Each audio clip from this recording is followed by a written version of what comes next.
je vais vous montrer comment améliorer votre centre de notification. Pour cela, nous allons nous rendre directement dans Cydia, puis nous allons ajouter la source suivante, qui est celle de ModMy. Donc on va faire gérer, modifier, ajouter, et on va taper apt.modmy.com. Et on ajoute la source. Moi je ne vais pas le faire parce qu'en fait, elle est déjà installée sur mon iPhone. Une fois que la source est installée, on va aller dans Rechercher et on va taper NC Settings, qui se trouve juste là. Et on va installer NC Settings.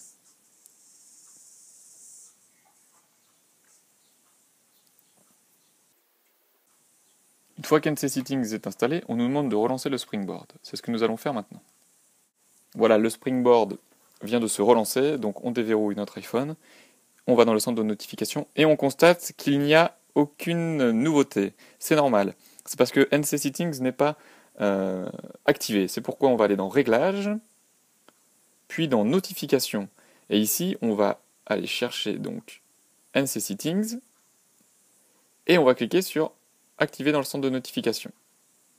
Et là, lorsqu'on va aller dans le centre de notification, on va voir qu'il y a de la nouveauté et qu'il y a donc les boutons de NC Settings qui permettent donc en fait d'activer le Wi-Fi, de régler la luminosité plus ou moins forte, ensuite de bloquer le mode paysage de l'iPhone, d'activer ou de désactiver le service de localisation, etc. Le flash, la 3G, le Bluetooth, régler le son, enfin il y a vraiment tous les boutons possibles. Pour régler tous ces boutons, il suffit de rester dans les réglages et de descendre sur l'onglet NC Settings. Une fois qu'on est dans l'onglet NC Settings, on a les boutons qui sont disponibles et là on va pouvoir les régler. On va pouvoir mettre les boutons qu'on décide d'activer ou de désactiver. Pour cela, il suffit de sélectionner le bouton et de le faire glisser tout simplement comme ceci. Et ça va également permettre de choisir la place de l'endroit où on souhaite l'avoir dans le centre de notification. Si on veut le désactiver, on prend le bouton et on le glisse dans la partie désactivée. Voilà donc le premier tweak pour améliorer son centre de notification et un deuxième que je vais vous présenter pour pouvoir plus ou moins le customiser de manière plus agréable. Donc pour cela, on se rend dans Cydia et on va aller rechercher le tweak suivant qui est présent sur la même source, ModMy, donc il n'y a pas besoin de rajouter une autre source, et ça s'appelle Custom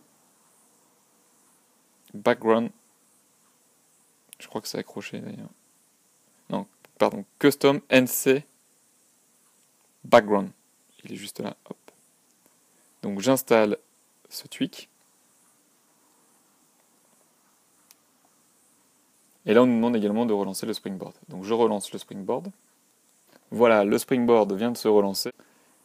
Je vais dans mon centre de notification et là pareil, rien de nouveau. C'est normal, c'est parce que Custom NC Background n'est pas activé. Je vais donc dans Réglages, je vais descendre sur l'onglet Custom NC Background et je vais faire Enable pour l'activer. Voilà, et ensuite je vais aller dans Pick Image, je vais aller choisir une image dans ma librairie. Prenons celle-ci. Et ensuite, si je vais dans mon centre de notification, on constate que l'image est présente sur mon centre de notification et c'est quand même plus agréable d'avoir sa propre image pour customiser son centre de notification, plus le NC Setting qui permet vraiment de se balader et d'activer ou de désactiver rapidement des fonctionnalités de l'iPhone. Voilà!